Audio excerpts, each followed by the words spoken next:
요한복음 12장 25절로 26절. 자기 생명을 사랑하는 자는 잃어버릴 것이요 이 세상에서 자기 생명을 미워하는 자는 영생하도록 보존하리라.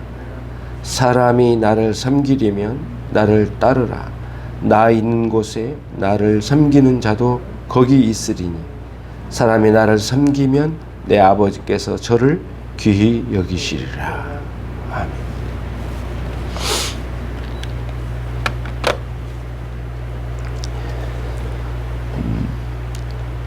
24절의 말씀에서 예수님께서 한 알의 밀이 땅에 떨어져 죽지 아니하면 한 알 그대로 있고 죽으면 많은 열매를 맺느니라 라고 하셨는데, 그 말씀은 예수님께서 어떻게 우리를 구원하실지에 대한 말씀이었어요.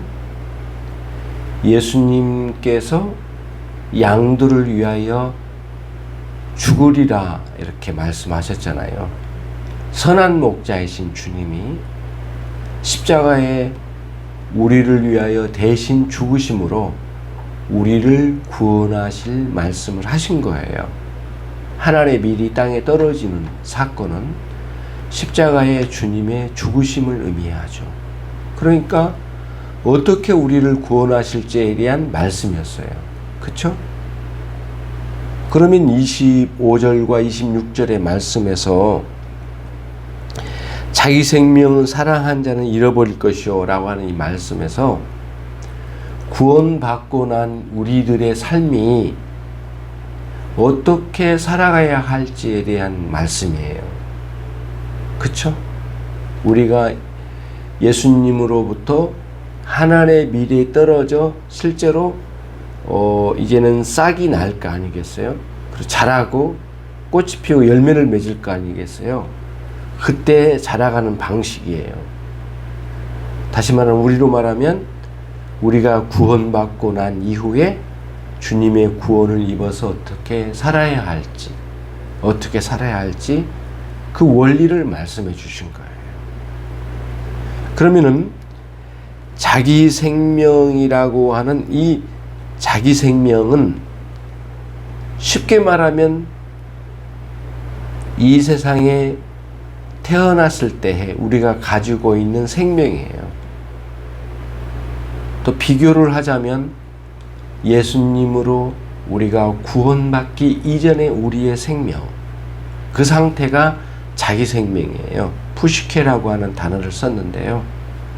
구원받기 전에 그 사람이 살고 있는 생명, 그게 자기 생명이에요. 그런데 그때에 살아가는 자기 생명은 어떤 상황에 놓여져 있느냐, 어떤 상태에 놓여져 있느냐, 그게 중요해요. 그때는 자기 중심적인 삶이에요. 그러니까 하나님을 마음에 모시고 사는 사람이 아니잖아요. 그러니까 하나님도 모르는 상태의 생명이고, 하나님의 뜻을 알려고도 하지 않고 하나님의 뜻을 원하지도 않고 지키려고도 하지 않는 그런 생명이죠. 그러면은 하나님도 모르고 하나님 뜻도 받아들이기 싫고 또 알지도 못한 상태라면 자기 뜻과 자기 중심이 자기 생명이에요. 자기 생명의 상태가. 예수님 믿기 전에는 우리 안에 자기 중심적이고 자기 뜻을 이루는 거고 자기 원하는 바대로 살고자 하는 것이 구원받기 전에 자기 생명을 누리면서 사는 사람이에요. 그런 사람에게 예수님을 소개하면 좋은 소리 들을 일이 없죠. 그렇죠? 왜냐하면 그 자기 생명을 포기하고 새로운 영생의 생명을 우리 안에 소개하는데 자기를 내려놔야 되니까 엄청나게 힘든 거죠. 그래서 누구나 다 예수님을 믿게 되는 과정 속에서 자기 생명을 버려지는 사건이 있어요. 그게 회개잖아요. 회개. 자기 안에 있는 성향, 자기 뜻대로 살고 싶고 내 욕망대로 살고 싶은 거죠. 그런 욕구를 완전히 내려놓고 죽이고 새로운 생명의 원리인 예수님을 뒤쫓는 그런 삶을 살아가기란 사실은 우리로서는 불가능한 거죠. 우리 능력으로. 하나님의 강력한 은혜가 있을 때에만 그런 자기 생명이 버려지고 영생을 따라 영생의 생명, 자기 새로운 영생의 생명으로 살 수 있게 되는 거죠. 겉으로 볼 때는 예수님 믿는 사람이나 믿지 않는 사람이나 똑같잖아요. 예수를 믿어도 얼굴은 그대로이고 예수를 믿어도 살아가는 모습은 같아 보이잖아요. 그렇지만 그 안에 생명은 새로운 생명이 들어오게 된 거죠. 물과 성령으로 거듭난 그 영혼에게는 하나님을 아는 지식과 하나님을 사랑하는 마음이 꽉 차 있죠. 그렇잖아요. 그러니까 예수께서 우리를 위하여 하나님의 미랄로 땅에 떨어져 썩어 죽으심으로 우리를 대신하여 죽으셨다는 사실을 성령께서 우리에게 적용해 주신 거잖아요. 그냥 아는 수준이 아니라 성령 하나님께서 그 예수님의 하나님의 미랄이 땅에 떨어진 사건, 그 사실, 그 진리, 그 사건, 그 일이 우리의 것이 되도록, 우리 각자의 것이 되도록 성령께서 우리에게 적용하셨어요. 그 일이 거듭남이고 회심의 역사죠. 성령께서 그 일을 이루신 거예요. 은혜가 아니고는 그 일이 일어날 수가 없어요. 하나님의 성령의 은혜가 아니고는 그런 경험될 수가 없는 일이잖아요. 그런 거죠.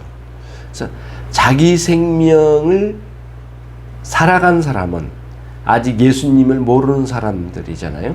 그 자기 생명을 살아간 사람들은 자신 안에 깊이 자존심 그리고 자기 자존심으로 살아가는 사람들이에요.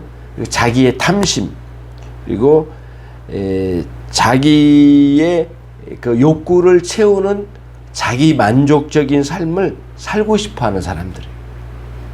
그러니까 예수 믿는 사람들은 그 반대로 사는 거죠. 자기 자존심이 아니라 주님의 영광이고 주님의 자존심이죠. 그렇죠?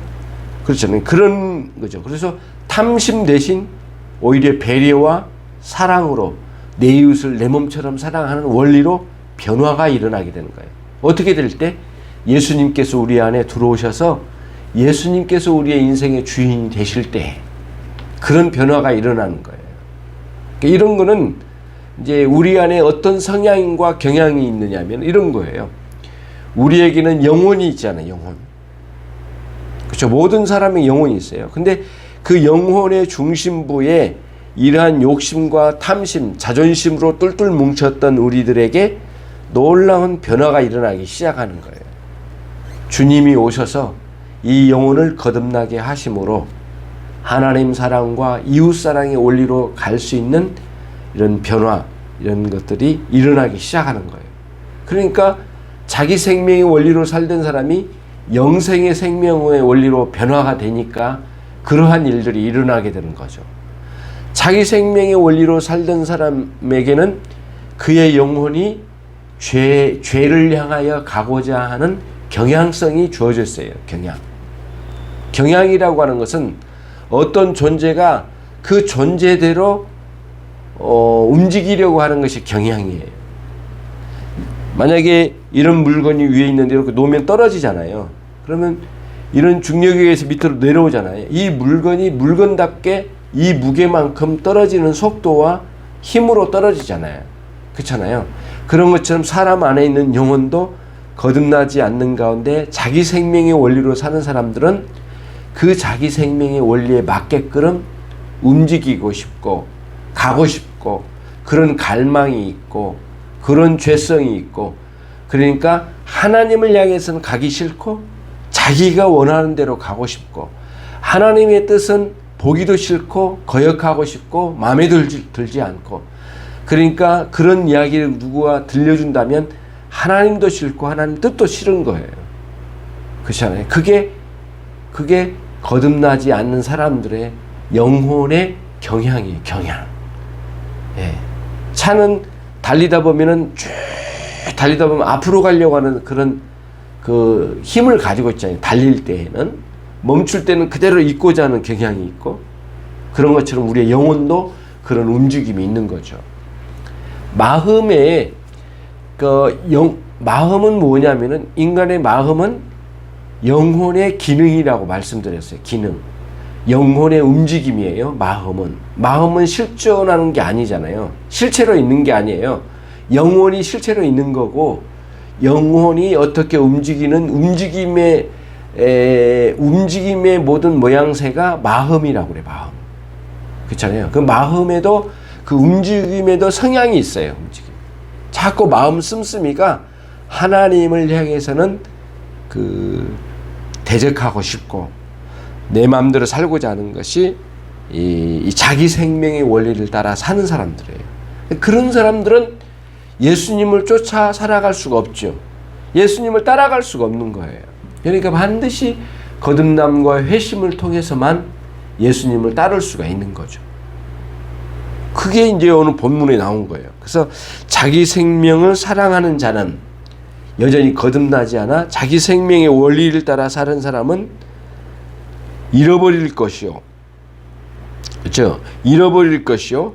이 세상에서 자기 생명을 미워하는 자. 다시 말하면 자기 생명의 원리를 따르지 않고 거듭나 회심된 이 영혼은 하나님의 뜻과 하나님이 주신 영생의 생명의 원리를 좋아하는 거죠. 그게 믿음의 원리를 따라서 사는 사람들이에요. 그런 원리로 사는 거예요. 그러니까 자기 생명의 원리를 따는 사람들은 이 땅의 돈과 그리고 권력과 명예와 자기 사치 그리고 남들이 자기를 좋게 여겨주는 인기 그리고 거기서 얻는 자랑 이런 것들이 자기의 폼 잡는 거죠. 그렇잖아요. 자기 일을 뽐내는 거예요. 이런 것들이. 그런 거잖아요. 그런 것들을 자기 돈, 권력, 명예, 사치, 거기서 누리는 인기, 자랑 이런 것들을 자기 자신에게다가 마음껏 채워서 사람들에게 자랑스럽게 뽐내며 발산시키고 살면서 누리고자 하는 것이 자기 생명의 원리를 따라 사는 사람들의 최고의 가치예요.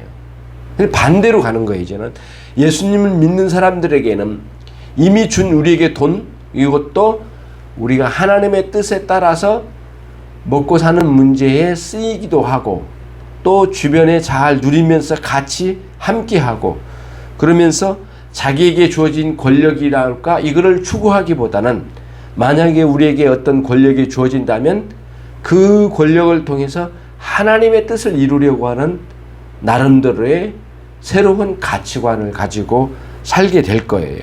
그렇죠?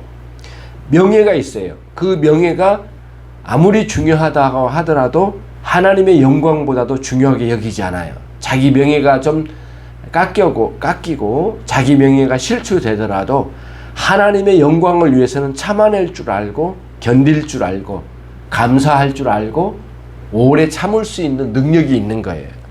그러니까 만약에 하나님의 영광을 위한 삶이 아니라면 기독교인일지라도 자기 명예가 좀 깎이고 남들에게 욕먹는 일이 생겼다. 그러면 화가 나고 분노하고 하는 일들이 일어나는 이유가 거기서 발생하는 거잖아요. 그런 일들이 이제 일어나는 거예요. 그래서 하나님을 아주 지독하게 대적하고 싶고 하나님의 뜻을 전혀 받아들이기 싫고 하는 예수님의 그 자기 희생적인 복음을 들려주어도 받아들이기 싫은 것은 자기 생명을 너무너무 사랑한 사람들에게 있는 자연적인 현상이 되겠죠. 그렇죠?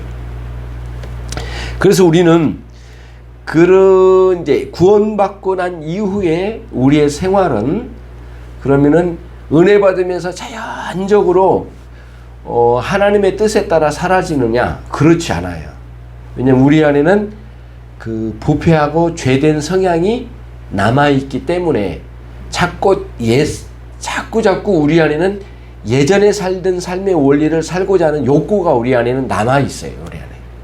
부패한 본성이. 구원받은 성도에게도 이게 있습니다. 실제로. 그래서 구원받고 난 이후에 은혜를 따라서 살 때가 있겠지만은 또 그러지 않고 은혜를 소실하고 자기의 욕구대로 살고자 하는 그런 성향이 강하게 일어날 때가 있어요. 예. 그러기 때문에 로마서 8장 13절에 말씀에 그 말씀이 있는 거예요. 자, 한번 가보겠습니다. 로마서 8장 13절.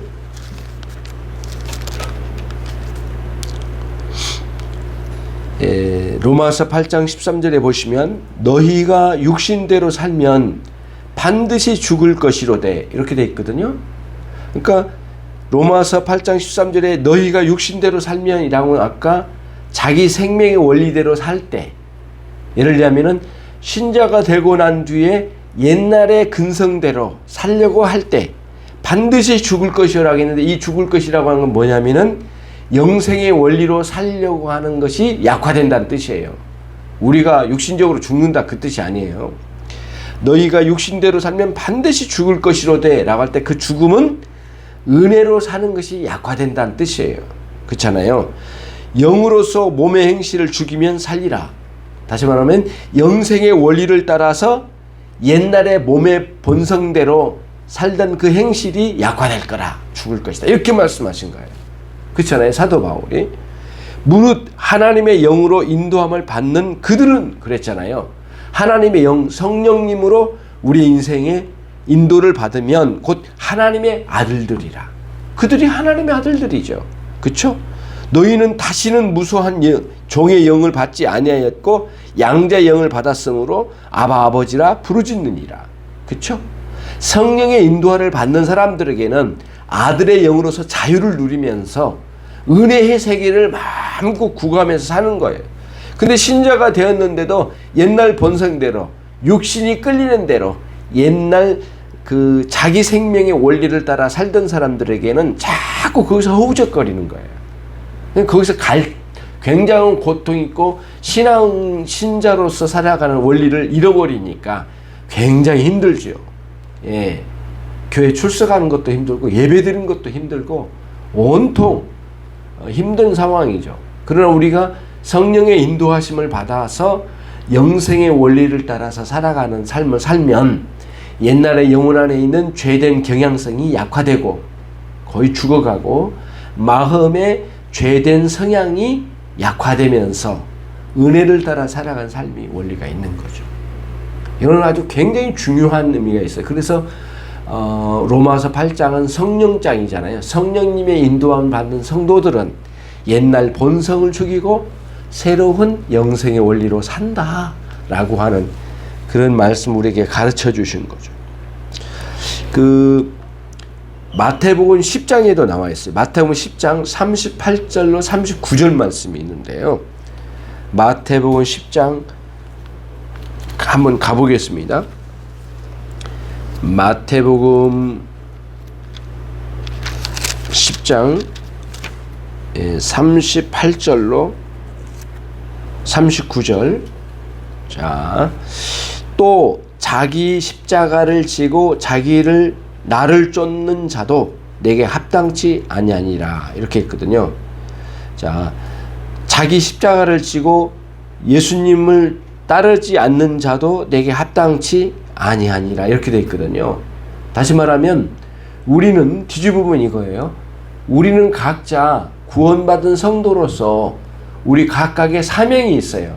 예를 들자면은 십자가의 사명, 예를 들자면은 내가 가족을 부양하는 사명, 교회에서 집사로서, 권사로서, 목사로서 각각 사명이 우리들이 있잖아요. 그 사명을 십자가라는 사명을 짊어졌어. 근데 그 십자가는 늘 쉬운 것만은 아니에요. 십자가는 영광스러운 일이기도 하지만은 때로는 고통스러운 일도 따르긴 해요. 그러나 그 사명을 짊어지고 예수님을 따르는 원리를 가지 않으면 안 되는 거예요. 그 따르는 원리가 뭐냐면은 십자가를 짊어지기까지는 결국에는 뭐예요? 자기 생명의 원리를 내려놓고 영생의 생명의 원리를 갖춰야만 성령으로 말미암아 우리에게 베푸신 은혜를 따라서 살 때 십자가를 짊어지고 주님을 따를 수가 있는 거예요. 그렇지 않으면 도저히 그 길을 따를 수가 없는 거예요. 그 은혜가 아니면. 그래서 39절에 자기 목숨을 얻는 자는 잃을 것이요 라고 했어요. 자기 목숨을 얻는 자는 잃을 것이요. 무슨 뜻이에요? 아까 요한복음의 말씀처럼 12장의 말씀처럼 자기 생명의 원리를 따라서 사는 사람들이 자기 목숨을 얻는 자예요. 자기 목숨을 얻는 자. 다시 말하면 육신의 죄된 성향을 따라서 살고자 하는 것은 잃어버릴 것이요. 뭐를 잃어요? 은혜를 잃어버릴 것이란 거예요. 예. 그때 자기 목숨은 자기의 생명의 원리, 자기중심적이고 자기 욕망을 따르고 하나님의 뜻을 거역하고자 하는 그런 욕구를 따라서 살면 그런 식으로 자기 목숨을 얻으려고 하는 자는 은혜를 잃어버릴 것이요. 나를 위하여 자기 목숨을 잃는 자는 얻으리라. 이렇게 말씀하셨어요. 주님의 영광을 위하여 예전에 가지고 있는 자기의 육신된 성향을 내려놓고 버리고 억제하는 사람은 반드시 주님의 은혜를 얻고 주의 영광스러움을 뒤따라 살아갈 수 있는 삶을 갖게 된다는 거예요. 그게 이제 마태복음 10장 38절 9절 말씀이에요. 그렇죠? 예. 그런 원리를 가지고 있어요. 그럼 굉장히 중요한 말씀이죠. 그러면 요한복음 12장 다시 오십니다. 25절 자기 생명을 사랑하는 자는 잃어버릴 것이요 이 세상에서 자기 생명을 미워하는 자는 영생하도록 보존하리라. 그렇죠? 자기 생명을 미워해야 돼요. 무슨 뜻이에요? 자기의 옛 본성을 미워하고 새로운 은혜의 본성으로 살고자 하는 그러한 은혜의 방향성을 잡아야 돼요. 그렇죠? 우리는 하나님을 향한 방향이 딱 주어졌어요. 그 방향을 살면은 큰 은혜를 누리면서 살게 될 거예요. 그러면서 26절 사람이 나를 섬기려면 예수님을 섬기려면 나를 따르라 이렇게 말씀하셨어요. 따르려면 반드시 십자가를 짊어져야 되고 옛날 본성을 죽여야 되고 은혜의 본성이 살아나야 되겠죠. 나 있는 곳에 예수님 있는 곳에 나를 섬긴 자도 같이 있게 될 것 아니겠느냐 그런 말씀이에요. 만약에 예수님을 섬기면 하늘에 계신 아버지께서도 우리를 너무너무 기뻐하신다는 거예요. 요게 이 내용이 예수님을 믿는 전체적인 내용이 되겠습니다. 오늘 또 주님을 섬기며 아름답게 살아가셔서 교회 생활은 이런 삶의 훈련장이에요. 훈련장. 그렇잖아요. 교회는 이런 생활의 훈련의 장이에요. 이거를 가르치기도 하고 야단도 먹고 그 다음에 매로 때리진 않지만 말씀으로 때로는 말씀으로 강하게 말씀하실 때도 있고 또 위로의 말씀도 있고 잘 가라고 격려의 말씀도 있고 교회는 그런 곳이에요. 넘어지면 누군가 손을 내밀어 또 잡고 일으켜 주기도 하고 그러니까 여러분 이제 권사님으로 집사님으로 교회를 섬길 때 주변에 새신자나 어려운 그런 분이 있으면 손을 내밀어가지고 일으켜 줘야 되겠죠. 예. 또 너무 말을 안 들으면은 야단도 치고 이렇게 해서 격려도 하고 그래서 주님을 향하여 십자가를 짊어지고 같이 걷고자 하는 훈련의 도장인 교회에서 아름답게 성숙해가는 우리들이 꼭 돼야 되겠습니다. 하나님 아버지 감사합니다. 오늘 또 우리에게 귀한 말씀을 주셨습니다. 구원받고 난 이후에 우리의 삶이 어떠한 삶이어야 되는지를 명백하게 가르쳐 주셨사오니 오늘 또 우리의 삶에 그대로 적용하여 살아가는 아름다운 주의 종들이 되게 해 주시옵소서. 예수 그리스도의 이름으로 기도 올리옵나이다. 아멘.